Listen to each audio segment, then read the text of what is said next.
আপনি দেখবেন যে ইন্ডিয়ার কোনো জায়গাতে দেখা যায় যে ওদের খালিশপুরে কোনো একটা জায়গায় মামলা হয়েছে, মানুষ এগুলো খুঁজে আর কি। যত ওই যে আপনি বললেন যে সেক্সুয়ালিটি, আমার কিন্তু আপনি বাড়াই দিচ্ছেন, যে কয়জন পরিমণির কথা শুনবে, পাবডা দিয়ে শুনবে, সে আবার ওটা দেখতে যাবে, কিন্তু দেখতে গিয়ে পরে হতাশ হতে আসলে কিছু নাই, হাঁটুর পরে উঠে আর উঠতে পারি না। আমরা শুধু হাঁটু পর্যন্ত থাকতে পারি, উপরে উঠতে পারতেছি না। তো যাই হোক, মানে এটাই বলতে চাচ্ছিলাম যে সিনেমা মানুষকে অনেকভাবে মানে প্রভাবিত করে, জীবন থেকে না আমাকে প্রভাবিত করছে। ইদানিং তো আসলে নায়িকারা যদি লাইভেও আসে, মানুষ দেখি যে বেশ একটু অবাক হয়ে যায়, কিংবা মানুষ একটু ভয় থাকে যে এখন কি যেন একটা হবে। প্রচারণা আসলে কিভাবে হবে? এই প্রমোশনাল স্টান্ট গুলো করাই তো এখন বিপদ হয়ে গেছে। এটা আসলে কি, আমি যেটা বলতেছি যে আমরা কি করব বুঝে করতে পারতেছি না। মাঝখানে আমি দেখলাম যে হ্যাঁ, মানে আপনি সাদে মানে প্রশ্ন করতেছেন আর কি। তো এই আমার মনে হয় জিনিসটা গোছানো দরকার ছিল, প্যাক করা দরকার ছিল, এবং আমি করা ফেলার পরে সে থেকে পিছিয়ে আসার কোনো অপশন নাই। আমি যেটা করছি বুঝেই তো করছি না, আমি তো না বুঝে জিনিসটা করি না। যখন আমি যেটা করার পর আবার গেট ব্যাক করবো, তার মানে কি আমি বুঝি নাই, এটা হওয়া যাবে না আসলে। যদি যেমন ফারিন একটা করেছিল, ফারিন কিন্তু গেট ব্যাক করে নাই। ফারিন আমি যতদূর জানি দীপ্ত টিভির একটা ওটিটি ট্রাই করেছে, এটাই হওয়া উচিত। আমি বুঝেই করছি, সেটা পাবলিক কেউ পজিটিভলি নিবে, কেউ পজিটিভলি নিবে না। আমরা তো সবাইকে খুশি, আপনি কিন্তু সবাইকে খুশি করতে পারবেন না। আপনি হয়তো আপনার প্রডিউসারকে খুশি করতে পারবেন, চ্যানেল মালিককে খুশি করতে, তার রুচি তার টেস্ট অন্য জায়গায়। সো আমার কথা হচ্ছে ওইটা, যে আপনি যখন পাবলিক স্ট্যান্ডে নামছেন, টিমের সাথে আপনি এক হয়েছেন, টিম যেটা চাইছে, আপনি যেটা চাইছেন সেটা আপনি করেছেন। তো এখানে কেউ পছন্দ করবে, কেউ পছন্দ করবে না, আর কে পছন্দ করলো তাদের জন্য তো আমরা কাজটা করছি, আর যে পছন্দ করলো তাদেরকে করি নাই। সো এটা দরকারই নাই এটাকে নিয়ে সরি টরি বলার। অভ্যুত্থান পরবর্তী যে সময়টা, সেই সময়টায় দেখা গেছে যে কাজের আসলে একটা চ্যালেঞ্জের মধ্যে দিয়ে তো যাচ্ছিল পুরো ইন্ডাস্ট্রি। তো অভ্যুত্থান পরবর্তী সময়ে কি স্বাধীনতা ফেরত পাচ্ছেন খানিকটা? মানে কি হচ্ছে এখন আমাদের ইন্ডাস্ট্রিতে? খুব বেশি চেঞ্জ মানে কি, আমাদের এখন স্পন্সর নাই, মানে এটা ছাড়া আর সবই তো ঠিক আছে। দেখলাম টাকার অভাব, মানে যে যাদের টাকাওয়ালারা তো নাই, তো যাদের সুগার ডিডিরা ছিলেন তাদের সুগারগুলো নিয়ে চলে গেছেন, ড্যাডিরাও চলে গেছেন, তো ওনারা নাই আর কি। তো এটা একটা প্রবলেম যে আমরা আসলে স্পন্সর পাচ্ছি না। কাজ তো হচ্ছে, টুকটাক করে কাজ হচ্ছে, কিন্তু কাজের আগের সেই ফ্লোটা নাই। এটা ছাড়া everything is okay and fine, nothing changed. এখন না অনেকগুলো স্পন্সর আসলে নেই, কিন্তু আমাদের শোতে কিন্তু ঠিকই যমুনা স্পন্সর হয়ে আছে এবং আমাদের কাছে টাকা আছে। কারণ আপনাদের দম আছে, এই শোটার দম আছে দেখে যমুনা আছে। এই শোটার দম না থাকলে যমুনা থাকতো না। ধর পদ্মা, মেঘনা, অন্য কোনো নদী এসে জয়েন করতো। কিন্তু অ্যাপ্রিসিয়েট টু যমুনা যে আপনাদেরকে এভাবে তারা সাপোর্ট দিয়েছে, সেটা উচিত। বর্তমানে সেন্সরশিপ নাকি উঠে যাচ্ছে, তো সেটা কেমন ভাবে দেখছেন? ভালো তো, মানে যেটা ধরেন যে আপনি সেন্সরশিপ রাখা যখন ছিল, এর আগে কি তো এরকম সব না, নায়িকারা এরকম শব্দ করতো আর কি, মানে মারার আগে করতো আর কি। তো আপনি এখন 18+ লাগান, 19+ লাগান, 13+ লাগান, তারপরে আপনি দেখতে পারবেন যে আসলে কোনটা কি। অডিও শুনে তো ভিডিও দেখার কিছু নাই, ভিডিও দেখে আপনি সেন্সরশিপ দেন আমাকে। সারা পৃথিবীতে সেন্সরশিপ বলে কিছু নাই। ওই যে বলে আমরা কিছু বানাইতে পারছি না, হাঁটুর উপর উঠতে পারছি না, মানে এই সার্টিফিকেশনটা আসলে হাঁটুর উপর উঠতে পারবো, আদৌ পারবো কিনা সেটা আসলে মানে ব্যাপার, দেখি কি হয়, লেটস সি। দর্শক গ্রহণ না করলে বা দর্শক কটূক্তি করলে কি করবেন তখন? দর্শক তো দেখছে। আপনি দেখেন কিছু কিছু লোক আছে, কিছু কিছু ক্যারেক্টার আছে যে আপনারা ফেসবুক খুললে দেখতে পান, এবং তারা নির্বাচনও করছে 2বার। তো তাদের যদি জনপ্রিয়তা না থাকে, তাদের একটা কন্টেন্টে মিলিয়ন ভিউ হয়, তো দর্শক দেখছে। আমার তো বলতে দর্শকের রুচি ঝামেলা আছে, দর্শকেরও প্রচুর রুচির ঝামেলা আছে। তারা যে কখন কি দেখতে চায়, কোনটা ভালো দেখবে না, ভালো নাটক তারা দেখবে না, তারা খুব কিছু আবার খুব পচা একটা কন্টেন্টকে দেখে আবার হাইপ উঠাই ফেলতেছে। কিন্তু আবার ধরেন মানে এটা তো আমি তো বুঝতে পারছি না দর্শক আসলে কি দেখতে চায়। ভালো জিনিসে ভিউ হচ্ছে না, আবার খারাপ কন্টেন্টে কিন্তু প্রচুর ভিউ আছে, এদিকে সেটার কটূক্তি বা মন্তব্য প্রচুর বেশি। আপনি যত আলোচিত হবেন, আপনি যত সমালোচিত হবেন তত আলোচিত হচ্ছেন। তো সমালোচনা এটা তো একটা পাবলিক স্ট্যান্ড, যে প্রচারেই প্রসার থাকে না। যে আমি এখন যদি নেগেটিভলি মার্কেটিংয়ে যদি আমি প্রচার পাই, তাহলে আমি কেন নেগেটিভ মার্কেট করবো না? গিয়ে আমি মাইরও খাইতেছি, এলাকার লোক যে আমাকে পিটাইতেছে, আবার আমি ধরেন যে করতেছি না, আমি বলতে চাই না, কিন্তু আপনি বুঝে নেন যে কার কথা বলতেছি। ঠিক আছে, নতুন প্রজন্মে অনেক সম্ভাবনাময় অভিনেতা অভিনেত্রী এসেছে, তো সেক্ষেত্রে আপনার আসলে কার কাজ দেখে মনে হচ্ছে সে খুব ভালো করবে? Tatini is very good, very good, ভালো করছে। ছেলেদের মধ্যে পার্থ শেখ ভালো করছে, জুনায়েদ বগদাদি ভালো করছে। আমি যদি নাটকের জায়গায় বলতে চাই, নিহা ভেরি গুড, অ্যাক্টিংটা করছে।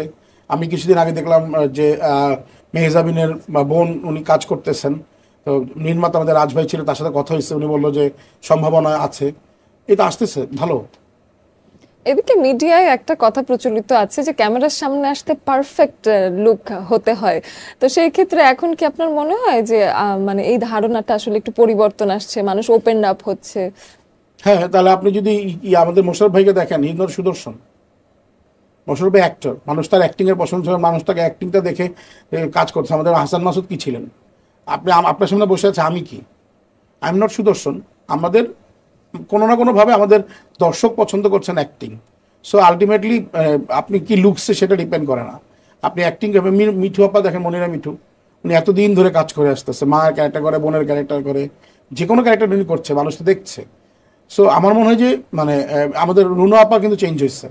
উনি এক সময় একরকম ছিলেন, এখন উনি অনেক নিজেকে চেঞ্জ করছেন।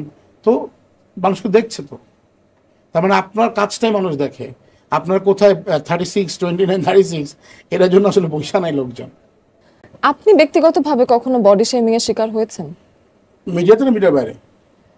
যে কোনো জায়গায় মিডিয়াতে তো আমি ব্লেসফুল যে মিডিয়া বরঞ্চ আমাদেরকে এত চমৎকার সম্মান দিচ্ছে, যার কারণে আমাদেরকে এটা অনেকে করার সুযোগই পায় না। কিন্তু আমি একটা ছোট্ট কথা বলি, আমি তখন ওই যে বললাম যে আমার ম্যাট্রিক পরীক্ষাতে যাওয়ার পরে আমার মনে হলো যে 3 মাস পয়সা কী করবো। তখন গেছিলাম হচ্ছে কি আপনার আমার ফ্রেন্ডরা দেখলাম সবাই 3 দিনের জন্য ইয়েতে যায়, জামাতে যায়, বিভিন্ন মসজিদে যায় আর কি। আমাদের সাথে গেলাম, গিয়ে আসার পর খুব মনে হলো যে জীবনে কিছু একটা করা দরকার। টিউশনি করি না, টিউশনি করি। তো টিউশনি করতে গেছি, যাওয়ার পরে ছেলেটা পিচ্ছি, ছোটো সাইজ, আমি দেখলাম, চকলেট দিছি, হালকা মটকা। ফার্স্টের দিন আমি কিছু বলি নাই, ঠিক আছে, মানে প্রথম দিন গেছি, তারপর আবার চকলেট নিয়ে গেছি।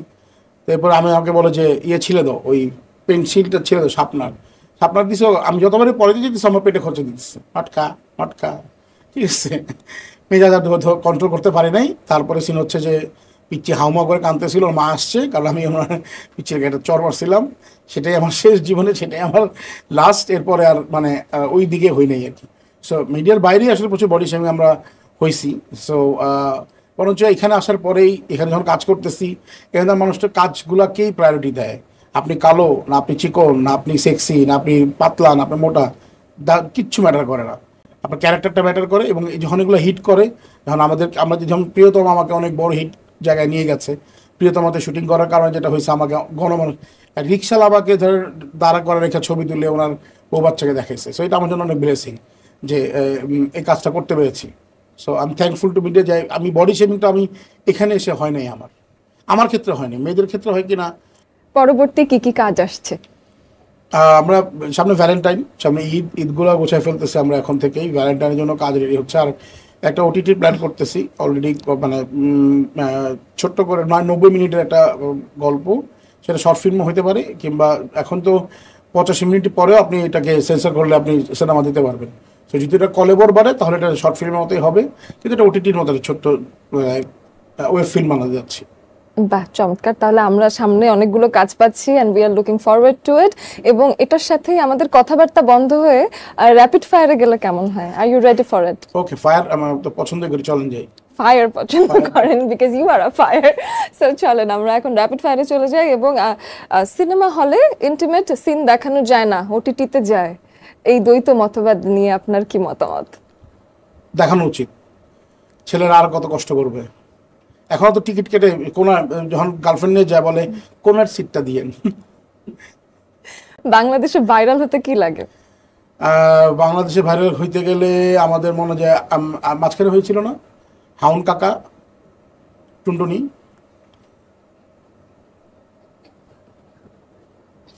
আচ্ছা, আর হাউন কাকেদের বুঝে নেন। চমৎকার। শুটিং সেটে কোন অভিনেতা বা অভিনেত্রী আপনাকে সব থেকে বেশি প্যারা দিয়েছে এবং কিভাবে? শুটিং সেটে প্যারা দিয়েছে? হ্যাঁ, এটা ভালোবাসার প্যারা।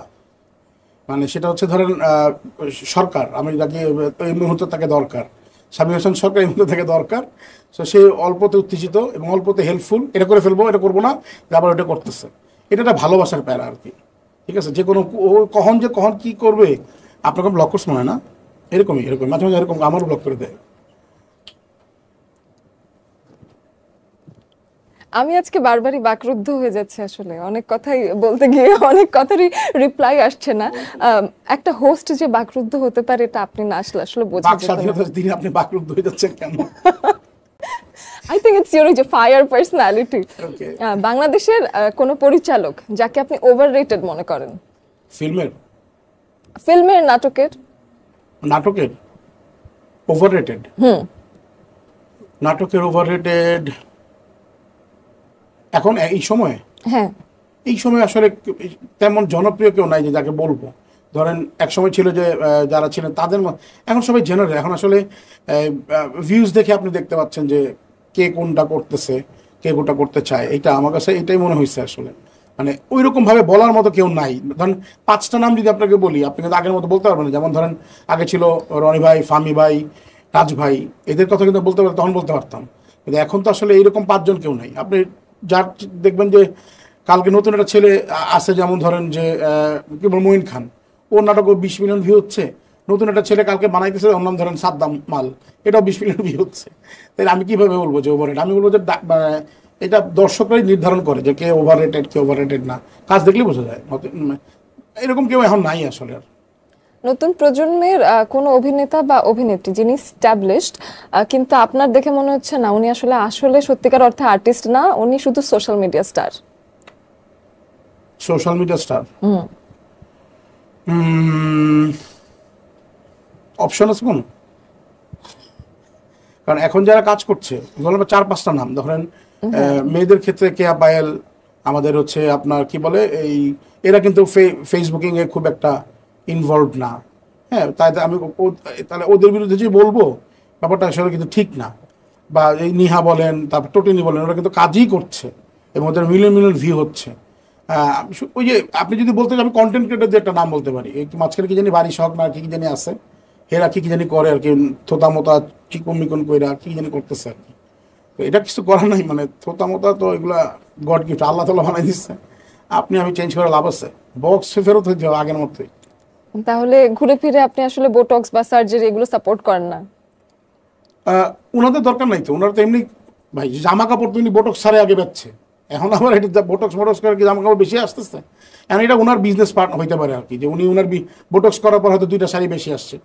তাহলে রিজিকের জন্য যদি করতে হয় আমি বলি যে ঠিক আছে করেন, কোনো সমস্যা নেই। পরিমণের সাথে যখন কাজ করলেন তখন আসলে তাকে নিয়ে বেশ কন্ট্রোভার্সি চলছিল এবং তাকে নিয়ে কথায় কথায় আসলে কন্ট্রোভার্সি দেখাও যায়। তো সেটা কি আপনার মুভিতে বা আপনার কাজে কোনো এফেক্ট ফেলেছে? হ্যাঁ, আমি তখন ডাবিংটা করতে পারি নাই। আমার তখন মাত্র শুটিং শেষ হয়েছে, ডাবিং এর জন্য অপেক্ষা করেছি, তখন আসলে মানে হাউকাউটা লাগছে আর কি। এছাড়া বলবো যে আসলে আমি মানে পরিমণি এমন একটা মানুষ, আপনার সাথে একরকম, আমার সাথে এক রকম। ও আসলে সবার সাথে সব রকম ভাবে মিশে না, মানে এটা হয়তো আপনার ওর বৈশিষ্ট্য বলতো, ক্যারেক্টারিস্টিক্স বলতে পারেন। ও যখন যেমন আমি ওর বুবু ডাকি, ও আমার ভাই ডাকে, সো আমার সাথে বিশেষ রিলেশনশিপ। আমি যখনই শুনছিলাম যে আমাদের কি বলে আপনার এই মানে ওনার সাথে ডিরেক্টর একটা ঝামেলা হয়েছে, আমি আমার সাথে কোনো রকম কিছু পাই নাই। মানে আমার সাথে খুবই সোভার লয়াল, এবং এমন হয়েছে যে রাত 3টার সময় আমার বাসায় গাড়ি পাঠিয়ে দিচ্ছে যে আমি হাঁস খাইতে পছন্দ করি, সে রান্না করে বলছে তুমি এখন আসবা। মানে এই পাগলামিগুলোর মধ্যে আছে। এবং আমি যখন ওর বাসায় ছিলাম আমি দেখছি যে আসলে মানে নায়িকাদের মধ্যে একটা শিল্পীর মধ্যে যে পাগলামি থাকা দরকার, ওর মধ্যে সে পাগলামিগুলো আছে। সো আমি বলতে চাই, যদি আমার এই প্রোগ্রাম শোনে, ও যদি যত্ন নেয় নিজেরে, ও বাংলাদেশের অনেক বড় একটা স্টার হতে পারবে নায়িকাদের মধ্যে আর কি, মানে কাজের জায়গা থেকে। আপনি দেখেন ওর প্রথম সিনেমা দেখেন ইয়াসের সাথে, দুর্দান্ত লাগছে দুজনকে, এত ভালো লাগছে। তাহলে এইগুলো তো আসলে ও করা ভালো, ও তো করতে পারে, তাহলে কেন করছি না আমরা? মানে ও সব কিছুতে হয়তো মানে সিরিয়াস আর প্রফেশনালটা বাদে এখানে অনেক বেশি সিরিয়াস হওয়া দরকার। ও যেমন মা হিসাবে অনেক বেশি সিরিয়াস, যার জন্য ও কি বলে ওর সন্তানটাকে এত চমৎকার করে পালতেছে। আমার মনে ক্যারেক্টারকে ওরকম সন্তানের মতোই যদি যত্ন নিতে পারে আরো ভালো করবে। ইন্ডাস্ট্রির কোন সংগঠন বা গিল্ড যেটাকে আপনি সব থেকে বেশি অকার্যকর মনে করেন? Directors guild. একদমই কোনো কাজ হচ্ছে না? কাজ হচ্ছে না, আমাদের কোনো কাজে লাগছে না। একটা সময় ছিল আমি যখন বরফ কলের গল্প করেছি, তখন আমাকে উকিল নোটিশ পাঠানো হয়েছে 100 কোটি টাকার। এটা আমি করতে পারবো না। তখন গিলস আমার পাশে যেভাবে সাহায্য করেছে, যেভাবে ছিল, তখন আমি এটা অন্য পাওয়ার পাইছি। সো গত 3-4-5 বছর ধরে গিলস ইজ এ নাথিং। এই হ্যাডমটা নাই এখন আর গিলসের।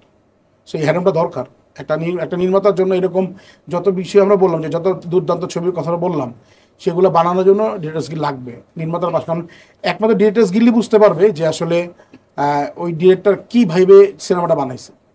এটা যদি না বোঝার কেউ থাকে, ধরেন যারা এখন সেন্সর বোর্ডে আছেন তারা তো বুঝবে অনেক অনেক সচিব বা অনেকটাই বসায় দেয় যারা আসলে ওটা যোগ্যই না, সিনেমাটা হয়তো বোঝে না, উনি হয়তো দেখছে মাঝি মাল্লার খেতে দেখে। কিন্তু এখনকার সিনেমা ন্যাশনাল ইন্টারন্যাশনাল সিনেমা তো ডিফারেন্ট, কত চমৎকার চমৎকার টপিকের উপরে সিনেমা হইতেছে।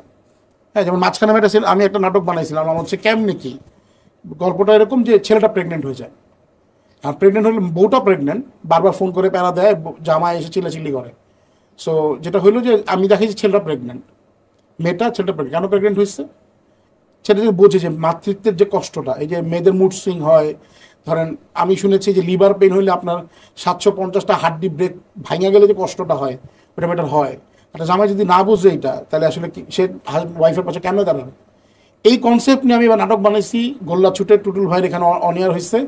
এই আমাদের কিছু যারা আছেন যারা এগুলো দেখতে পারে না, এই কেন ছেলে প্রেগনেন্ট হইলো, হ্যাঁ, তথাকথিত কিছু যারা লোকজন আছেন আর কি, যারা ধর্মের আড়ালে সন্ত্রাসী করেন, তারা ওই চ্যানেলটা বারবার কি বলে আপনার এই রিপোর্ট করতেছে।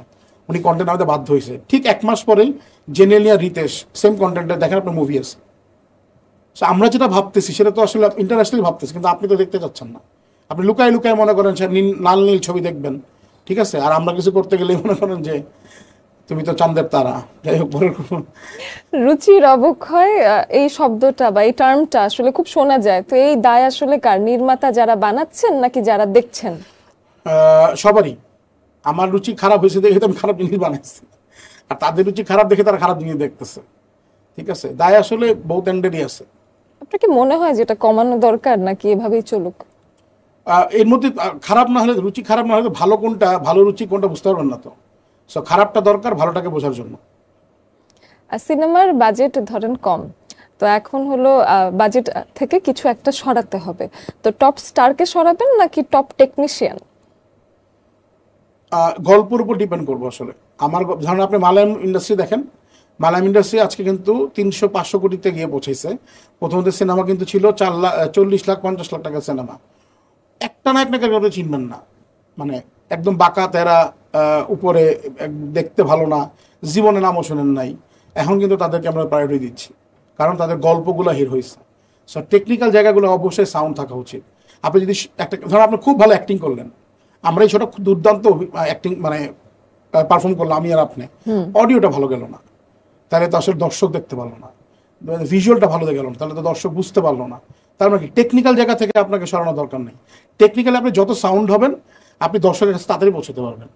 হ্যাঁ, অ্যাক্টিংটা দরকার আছে, কিন্তু ধরেন অ্যাক্টিংটা তো আমরা করাই নিতে পারবো, এটা রিটেক হয়, কিন্তু দর্শকের কাছে তো আসলে সাউন্ড জিনিসই চাইতে হবে যেটা আসলে টেকনিক্যালি রিচ।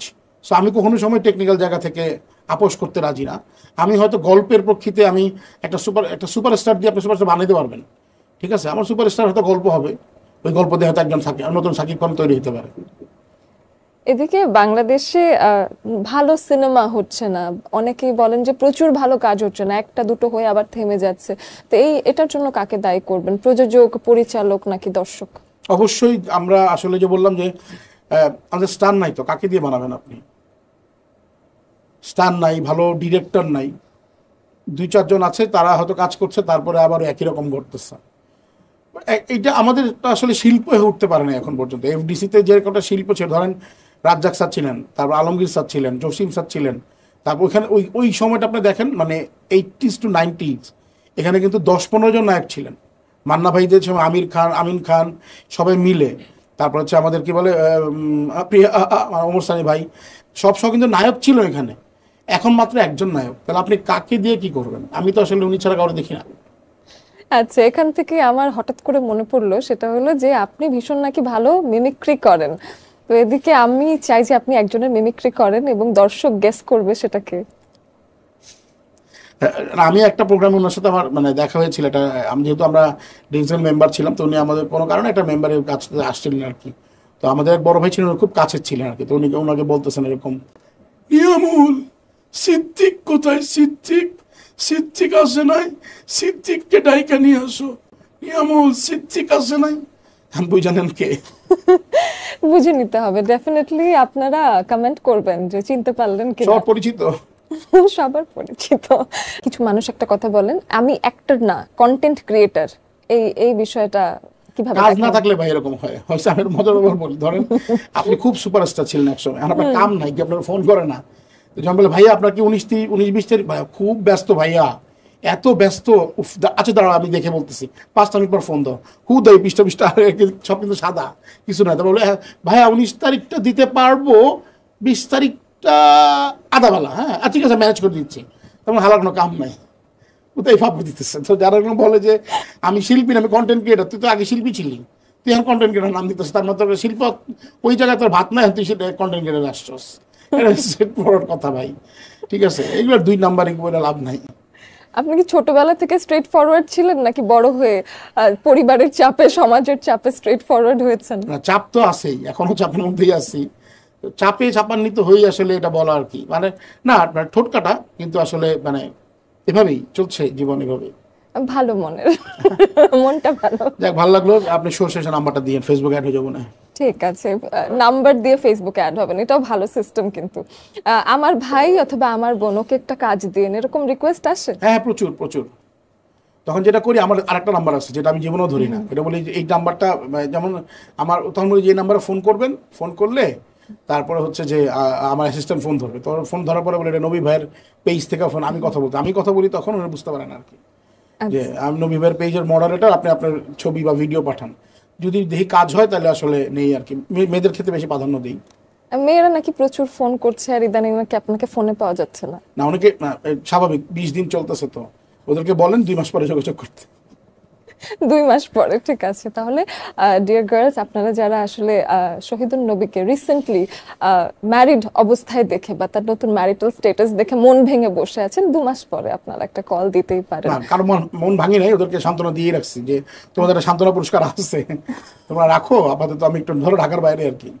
একটা ওয়ান্ডারফুল র্যাপিড ফায়ার হলো, এবং এই যে ঠোঁট কাটা জবাবের জন্য আপনাকে একটা গিফট দেয়াই যায়। Thank you. চলেন তাহলে একটা গিফট দেই দীপ্ত প্লেয়ের পক্ষ থেকে আপনার জন্য একটা গিফট।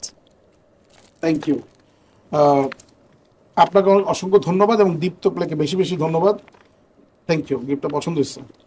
চমৎকার একটা মজার আড্ডা গেল, আমার মনে হচ্ছে আড্ডাই দিয়ে যাই, তো এখন না শেষ করতে হচ্ছে, কারণ শেষ আসলে করতেই হয়। আমরা শেষ পর্যায়ে আমি এসে জানতে চাই, দর্শকদের উদ্দেশ্যে কিছু বলতে চান কিনা? এই শোটা এখন ট্রেন্ডিং এ আছে, মানে ট্রেন্ডিং এ বলতে আমি শোটা কয়েকটা দেখেছি, এটা শোটার আমারই পছন্দের কিছু মানুষ এখানে পারফর্ম করে গেছেন, মানে আড্ডা দিয়ে গেছেন। আর আমি যখন নিজে আসলাম তখন আমার আসলে হিংসা হতে, আমি যদি যাইতে পারতাম তাহলে মনে হয় আরো ভালো আড্ডা দিতে পারতাম। আসলেই জায়গাটা অনেক আড্ডা, মানে প্রাণবন্ত, এবং এখানে আমাকে বলা হয়েছে যে কোনো কিছু আপনি আপনার মতো করে আড্ডা দেন। আমার কাছে মনে হচ্ছে চায়ের দোকানে বসে বা সুন্দরীর সাথে একটা ফ্ল্যাটে বসে আমরা চা খেতে খেতে আড্ডাটা দিলাম। এবং থ্যাংক ইউ সো মাচ এই অনুষ্ঠানের সাথে যারা জড়িত, প্রডিউসার সবাইকে আমি থ্যাংক ইউ জানাচ্ছি, এবং একটা ইউনিক প্রোগ্রাম করার জন্য দীপ্ত প্লেকে ধন্যবাদ, এবং প্রডিউসার সবাইকে ধন্যবাদ, এবং এত চমৎকার একটা উপস্থাপিকা দিয়েছেন যে আমার একটু লম্বা, দেখতে ভালো লাগতেছে, তাকেও ধন্যবাদ। I had a great time too. I had a wonderful time. Thank you. আমাদের দর্শক, আপনারা বুঝতেই পারলেন যে কি চমৎকার একটা মজার আড্ডা দিলাম। এরকম আড্ডাই যদি সবসময় দেখতে চান, আপনাদেরকে সাবস্ক্রাইব করে থাকতে হবে দীপ্ত টিভি এবং দীপ্ত প্লেতে। আজকের মতো এখানেই বিদায় নিচ্ছি।